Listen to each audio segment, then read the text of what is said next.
Představ si 15letého kluka. Nedokončil ani základní školu, odpadlík ze školy, v 8. třídě. Žádná střední škola, natož univerzita. Kdo by ho zaměstnal? Co měl vůbec za šance? Tenhle kluk si ale položil jednoduchou otázku. Kde můžu uspět, aniž by někoho zajímalo, odkud pocházím, jaké mám vzdělání nebo koho znám? A odpověď zněla: akciový trh. Trh je jediné místo s neomezeným potenciálem, bez předsudků. Ten kluk se jmenoval Mark Minervini a o několik desetiletí později dokázal něco neuvěřitelného. Průměrný roční výnos 220%. Po dobu 5 po sobě jdoucích let. Celkově 33 500%.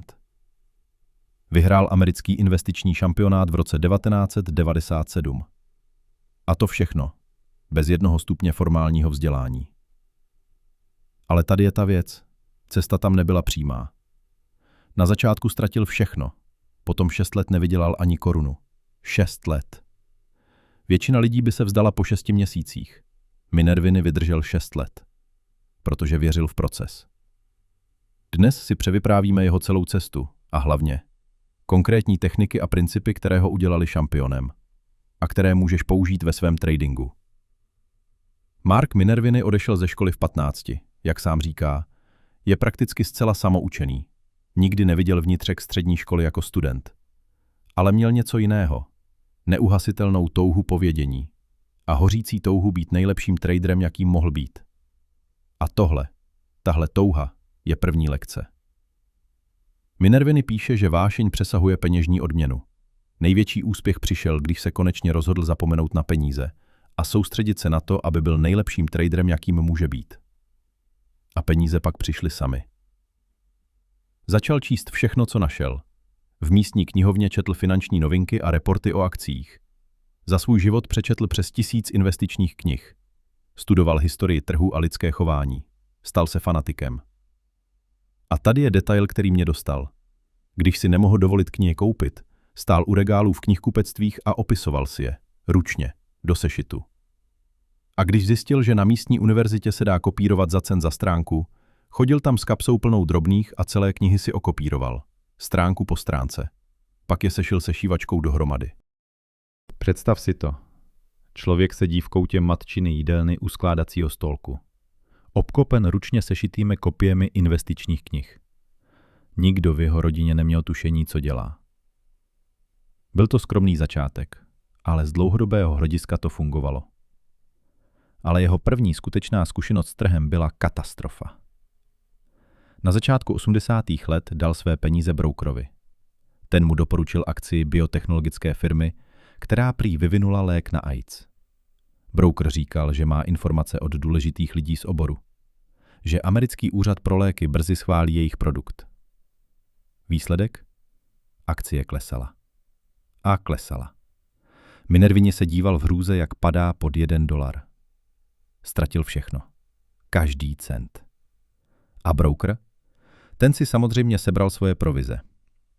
Ale přesně v tomhle okamžiku se stalo něco zásadního. Minervini se rozhodl. Už nikdy nepřenechám svá rozhodnutí někomu jinému. Už nikdy nebudu závislý na typech, na brokerech, na druhých lidech. Naučím se sám a budu si věřit. Všimni si, přesně to samé říkal Livermore. Nikdo nemůže vydělat velké peníze na tom, co mu někdo jiný řekne. Minervini k tomu došel úplně stejně, přes bolestivou ztrátu.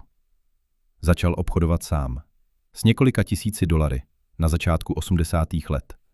A pak přišlo 6 let, kdy nevydělal nic. 6 let čistých ztrát. Většina lidí by se vzdala za 6 týdnů. Ale on nedělal pořád to samé. Učil se, testoval. Každý týden pracoval 70 až 80 hodin. Často zůstával vzhůru a studoval grafy a finanční výkazy, dokud nevyšlo slunce. A přitom výsledky stále nepřicházely. Co ho drželo? Bezpodmínečná vytrvalost. Minervini říká, když uděláš neochvějný závazek k určitému způsobu života, dostaneš se daleko před většinu ostatních. Protože většina lidí přeceňuje, co dokáže v krátkodobém horizontu a podceňuje, co může dosáhnout v dlouhodobém. A tady přichází klíčový moment. V roce 1989 začal dosahovat prvních skutečných úspěchů. Ale teprve v roce 90 udělal rozhodnutí, které změnilo všechno. Přestal si jen tak hrát, přestal dablovat. Rozhodl se, že se stane nejlepším traderem na světě. A od toho okamžiku se jeho přístup zásadně změnil. Studoval největší vítěze v historii akciového trhu. Knihu od Richarda Lova o takzvaných superperformance akcích, tedy akcích, které vzrostly minimálně o 300% za 2 roky. Pak článek od Marka Reingauma o akciovém trhu ve finanční analytice. A začal tyto studie křížově porovnávat. Hledal společné rysy, které měly všechny velké vítězné akcie. Tímhle výzkumem vytvořil svůj systém. Nazval ho SEPA. Specific Entry Point Analysis. Specifická analýza vstupních bodů.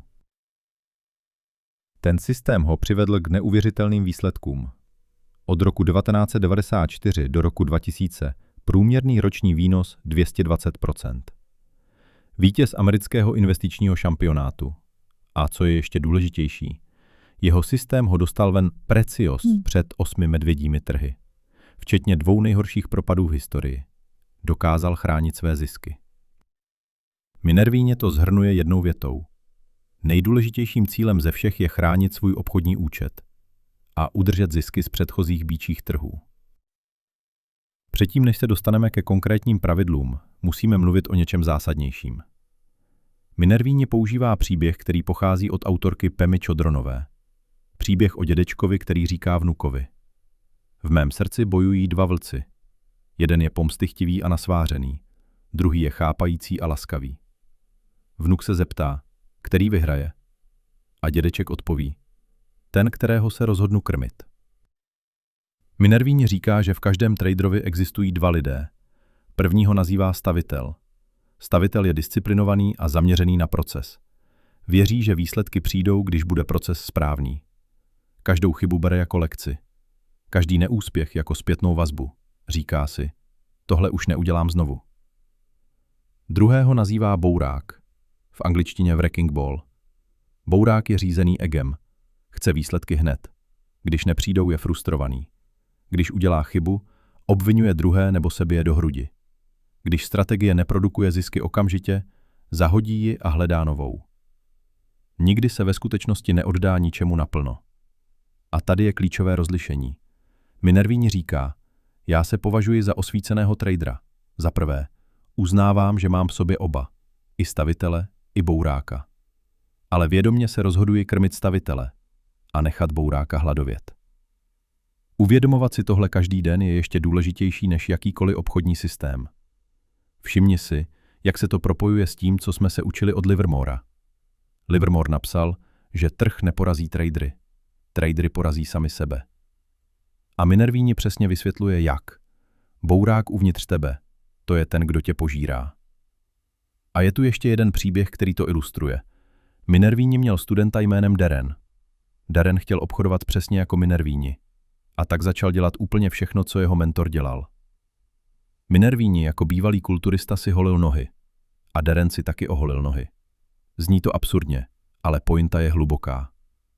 Darren intuitivně pochopil princip modelování, že pokud chceš výsledky někoho jiného, musíš nejprve převzít jeho zvyky, jeho disciplínu a jeho přesvědčení. A fungovalo to. Darren měl hned první rok výnos 160%. Ale pozor, Minervíně říká něco důležitého. Tvoje strategie musí být v souladu s tvými přesvědčeními. Pokud ti systém nesedí, pokud mu opravdu nevěříš, nebudeš ho schopen dodržovat. Bez ohledu na to, jak je výnosný. Protože v krizi vždy zvítězí tvoje přesvědčení nad tvou strategií.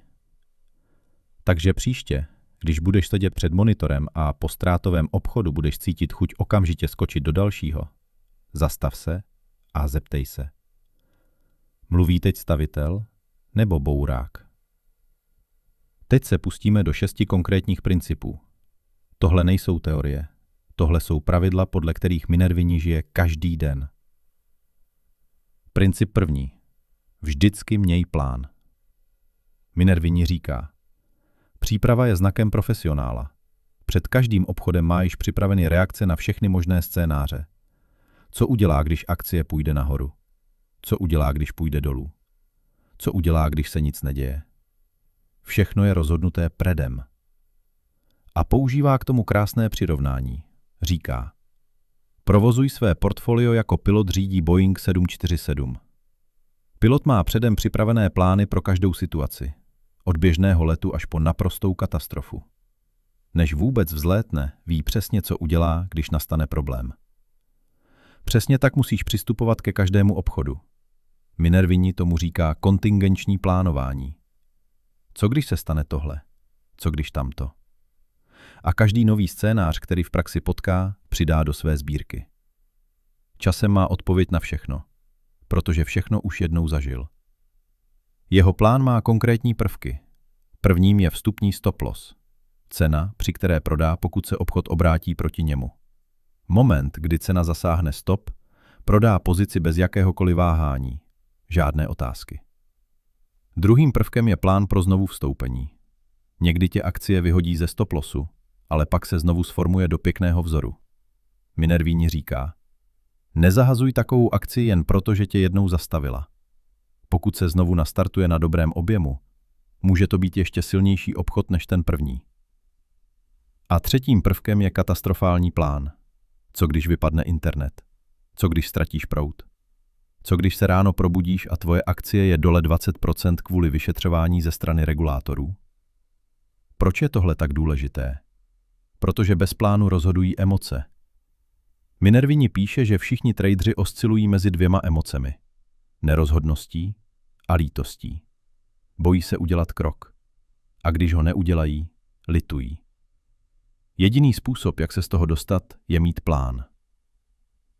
Princip druhý. Každý obchod začíná rizikem. Tohle je zásadní změna myšlení. Většina lidí přemýšlí: kolik můžu vydělat?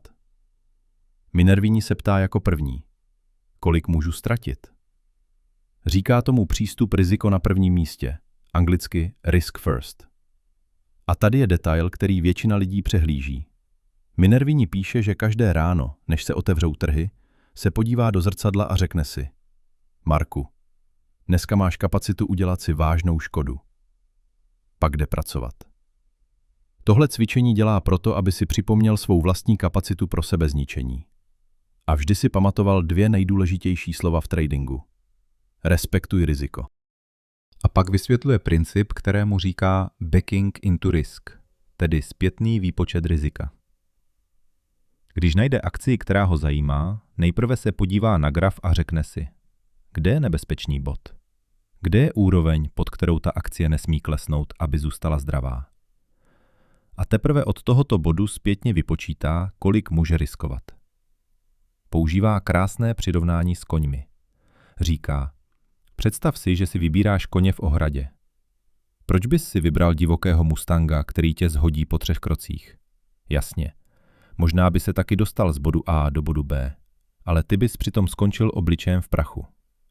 Místo toho si vyber klidného koně, který tě doveze na druhou stranu, a ty přitom zůstaneš v sedle. Totéž platí pro akcie. Nevybírej si nejvolatilnější akcie jen proto, že mají potenciál velkého pohybu. Vyber si takové, které ti umožní zůstat v obchodu. Princip třetí. Nikdy neriskuj víc, než očekáváš, že získáš. Minervini udržuje poměr odměny k riziku minimálně 2:1, ideálně 3:1. Co to znamená v praxi? Že na každém obchodu riskuješ 1, abys mohl získat 2 nebo 3. A tady přichází matematika, která většinu lidí překvapí. S poměrem 3:1 můžeš mít pravdu jenom ve 40% případů a pořád vyděláváš. S poměrem 2:1 stačí být správně jenom 1/3 času. To znamená, že můžeš být špatný mnohem častěji, než si myslíš, a pořád přežiješ. Minervini tomu říká zabudování selhání do systému. Building in failure. Navrhuje svůj systém tak, aby počítal se selháním, aby i když se několikrát za sebou spleteš, nebyla to katastrofa. A tady je detail z knihy Think and Trade Like a Champion, který je naprosto klíčový. Minervini vysvětluje, že většina traderů svůj stop loss nastavuje na základě toho, co si myslí, že se stane, tedy na základě teoretických předpokladů. Ale to je chyba. Tvůj stop loss by měl vycházet z tvého skutečného průměrného zisku. Ne z toho, co doufáš, že se stane, ale z toho, co se skutečně děje ve tvém tradingu. Pokud tvůj průměrný zisk je 15% a chceš udržet poměr 2:1, tvůj stop by neměl být víc než 7,5%. A ještě jedna věc. Minervini varuje před matematickým klamem. Při betting average 40%, tedy když máš pravdu ve 40% obchodů, je optimální poměr zisku ku ztrátě 20% ku 10%. A tady přichází překvapení. Pokud bys zvedl svůj zisk na 42% a ztrátu na 21%, pořád udržuješ poměr 2:1, ale ve skutečnosti bys ztrácel peníze. Proč? Protože ztráty pracují geometricky proti tobě. Čím větší ztráta, tím těžší je ji dohnat. Tohle není názor, je to matematický fakt. Princip 4. Znej pravdu o svém tradingu. Minervini trvá na tom, že musíš znát svoji statistiku.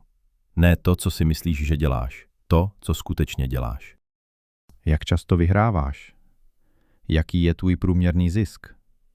Jaká je tvoje průměrná ztráta? Jaký je tvůj poměr odměny k riziku? Říká. V biznisu se říká, co se měří, to se řídí. V tradingu ale spousta věcí zůstává neměřených. A většina traderů se ani nechce podívat na své špatné obchody. Radši na ně zapomenou. Jakoby se magicky zlepšili bez jakéhokoliv úsilí a studia. Proto musíš vést deník. Proto musíš měřit. A Minervini jde ještě dál. Popisuje takzvaný trojúhelník tradingu. 3 propojené veličiny. Tvůj průměrný zisk, tvoje průměrná ztráta a tvůj betting average, tedy procento vítězných obchodů. Pokud se jedna z těchto veličin změní, musíš přizpůsobit ostatní. A pak sdílí techniku, kterou nazývá the wall, zeď. Je to maximální ztráta, kterou si nikdy nechce dovolit. Ne průměrná ztráta, ta maximální. Pro Minerviniho je ta zeď na 10%. Pokud ztráta prolomí tuhle zeď, něco je zásadně špatně. A je tu ještě něco, čemu říká ukazatele tvrdohlavého tradera. Stubborn Trader Indicators. Sleduj 2 údaje. Za prvé, jestli jsou tvoje největší zisky menší než tvoje největší ztráty. Za druhé, jestli držíš své ztrátové pozice déle než ty ziskové. Pokud ano, děláš přesný opak toho, co bys měl. Lidská paměť je totiž zrádná, jenom data říkají pravdu. Pokaždé, když se chystáš udělat obchodní rozhodnutí, zeptej se sám sebe. Jak to bude vypadat v mé tabulce? Princip 5. Skládej peníze, ne chyby. Compound money, not mistakes. Tohle je jedna z nejsilnějších myšlenek v celé knize. Většina začátečníků dělá opak. Udělají chybu, pak se ji snaží dohnat ještě větším obchodem a udělají větší chybu. To je skládání chyb. Minervini to ilustruje jednoduše. Když ztratíš 50%, potřebuješ 100%, abys to dostal zpět. Když ztratíš 70%, potřebuješ 233%. A když ztratíš 90%, potřebuješ 900%, jen abys byl zpátky na nule. Matematika je neúprosná.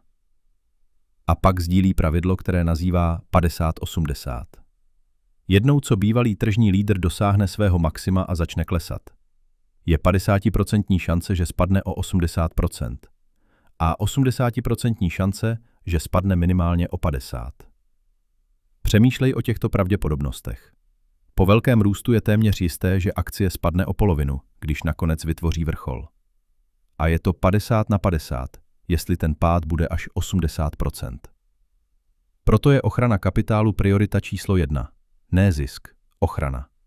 Nejdřív přežij, potom profituj. Livermore říkal to samé. Nikdy neriskuj všechno. Vždy si nech dost na to, abys mohl hrát dál. A jak přesně Minervini compounduje? Má jasný systém. Začíná s čtvrtinovou pozicí. Po každém úspěšném obchodu zdvojnásobí velikost pozice. A tak postupně navyšuje. Od čtvrtinové na poloviční, pak na plnou. Ale pozor, funguje to i obráceně. Když obchody nefungují, zmenšuje pozice. Obchoduje největší pozice, když obchoduje nejlépe. A nejmenší pozice, když obchoduje nejhůře. Tohle je způsob, jak se dělají velké peníze. A zároveň se chráníš před katastrofou. Princip 6. 3 smrtelné pasti tradera. Minervini identifikoval 3 pasti, které ničí tradery. Za prvé, emoce. Způsobují, že děláš iracionální věci. Strach z promeškání příležitosti tě žene do předčasných obchodů. Strach ze ztráty ti brání prodat, když bys měl. A chamtivost tě nutí držet příliš dlouho. Za druhé, názory. Vytvoříš si představu a ta omezí tvůj pohled. Řekneš si, tahle akcie musí jít nahoru, protože ta firma je skvělá. A ignoruješ jediný názor, který skutečně počítá. Verdikt trhu. Za třetí, ego. Brání ti přiznat a opravit chyby. Ego je 100% zodpovědné za to, že tvrdohlavě držíš ztráty a odmítáš přiznat své omyly. Ego řídí racionalizaci. Říkáš si, jsem v dobré firmě, ta nepůjde bankrot, neprodávám. Všechny 3 spolu souvisí. Ego ti říká, mám pravdu, trh se mýlí. Názor ti říká, tahle akcie musí jít nahoru. A emoce ti říkají, už jsem ztratil příliš mnoho na to, abych prodal. A proto Minervini říká, profesionál uzná, když se mýlí. Rychle, bez emočních dramat. A sdílí konkrétní techniku, jak se s tím vyrovnat. Ve spolupráci s performance coachem Jaycamem Robinsem popisuje techniku mentální přípravy. Každé ráno, než začneš obchodovat, udělej 3 věci. Za prvé, mentální reherzo. Představ si všechny scénáře, které se mohou stát, včetně bolestivých. Představ si, že bereš malou ztrátu. Představ si, že akcie, kterou prodáš, pak jde nahoru bez tebe. Představ si ten pocit a přijmi ho předem. Přesně jako Muhammad Ali. Trénoval přijímání ran ještě předtím, než vešel do ringu. Za druhé, box breathing, dýchání do čtverce. 5 minut soustředěného dýchání tě odpojí od všeho ostatního. Pokud se plně soustředíš na svůj dech, tvá mysl nemůže formovat strachy, úzkosti ani negativní myšlenky. A zároveň dostáváš kyslík do mozku. A za třetí, 3 otázky. Co šlo skvěle? Co byla lekce? Jak se dnes zlepším? Odpověz si na ně každé ráno a zapiš si odpovědi. Než skončíme, chci se krátce dotknout jedné z nejdůležitějších technických konceptů, které Minervini používá. Je to takzvaná analýza 4 fází akcie. Koncept, který původně popsal Stan Weinstein ve své knize Secrets for Profiting in Bull and Bear Markets. Minervini se o něm dozvěděl v roce 1990 na investiční konferenci v New Yorku, kde s Weinsteinem osobně mluvil přes oběd. Převzal tento rámec a přidal k němu svůj vlastní filtr, takzvaný trend template. Každá akcie prochází 4 fázemi. Fáze 1. Fáze zanedbání. Akcie se nikam nehýbe. Jde do strany, nahoru, dolů, bez jasného směru. Nikdo o ní nejeví zájem. Fáze 2. Fáze růstu. Akcie začne stoupat. Tady chceš být. Prakticky každá super performance akcie udělala svůj velký pohyb právě ve fázi 2. Fáze 3. Fáze vrcholu. Akcie je stále nahoře, ale volatilita roste. Chytří investoři prodávají do síly. A akcie přechází od silných rukou do slabých. Fáze 4. Fáze propadu. Akcie klesá. A většina investorů, kteří nerespektovali pravidla, teď drží velké ztráty. A právě k tomuhle Weinsteinovu rámci Minervini vytvořil svůj přesný filtr, trend template. 8 kritérií, které musí akcie splnit, aby byla ve fázi 2. Pokud nesplní všech 8, nezajímá ho, i kdyby fundamenty vypadaly skvěle.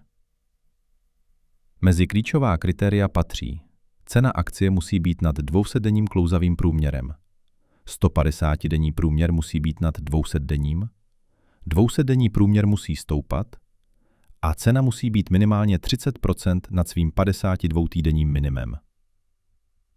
Proč je tohle tak důležité? Protože 99% superperformance akcí se obchodovalo nad svým 200denním průměrem, než udělalo svůj velký růst. A 96% nad svým 50denním průměrem. Minervini nikdy nekupuje akcie v sestupném trendu, bez ohledu na to, jak lákavě vypadají její fundamenty. Říká, nakupovat akcii pod klesajícím 200denním průměrem je jako dávat pacientovi čistý zdravotní posudek na základě dobrého cholesterolu a ignorovat diagnózu rakoviny. Tohle je matematika, ne názor. A na matematice se dá stavět. Mark Minervini je důkaz, že v tradingu nezáleží na tom, odkud pocházíš. Bez školy, bez konexí, bez kapitálu, se 6 lety neúspěchu na začátku. Co ho odlišilo? 3 věci. Za prvé, bezpodmínečná vytrvalost. 6 let ztrát a nevzdal se. To vyžaduje absolutní víru v sebe sama. Za druhé, posedlost procesem. Nekrmil své ego, krmil stavitele. Dělal chyby, ale každou použil jako palivo ke zlepšení. Za třetí, absolutní respekt k riziku. Chránil svůj kapitál za každou cenu. Malé ztráty, velké zisky, skládání peněz, ne chyb. Zopakujme si 6 principů. 1. Vždycky měj plán. 2. Každý obchod začíná rizikem. 3. Nikdy neriskuj víc, než očekáváš, že získáš. 4. Znej pravdu o svém tradingu. 5. Skládej peníze, ne chyby. 6. Dávej pozor na 3 pasti. Emoce, názory a ego. A tvůj úkol na tento týden. Před každým obchodem, než stiskneš tlačítko, odpověz si na 3 otázky. 1. Mám plán? 2. Kolik můžu ztratit? 3. Stojí to za to? Pokud nedokážeš odpovědět na všechny 3, neobchoduj. A přidej k tomu ještě jednu věc. Začni si vést tabulku svých obchodů. Každý obchod, každý zisk, každá ztráta, tvůj průměrný zisk, tvoje průměrná ztráta, tvůj betting average. Protože dokud neznáš svá čísla, obchoduješ naslepo. Příště se podíváme na 5 základních pravd tradingu od Marka Douglase. Je to jeden z nejhlubších pohledů na to, jak přemýšlet v pravděpodobnostech a přestat hledat jistotu tam, kde žádná neexistuje. Děkuji za pozornost. Buďte disciplinovaní. Buďte trpěliví. Ovládněte svoji mysl. Jsem Mysl Tradera. Uvidíme se příště. A pokud ti tahle epizoda dává smysl, podpoř kanál odběrem.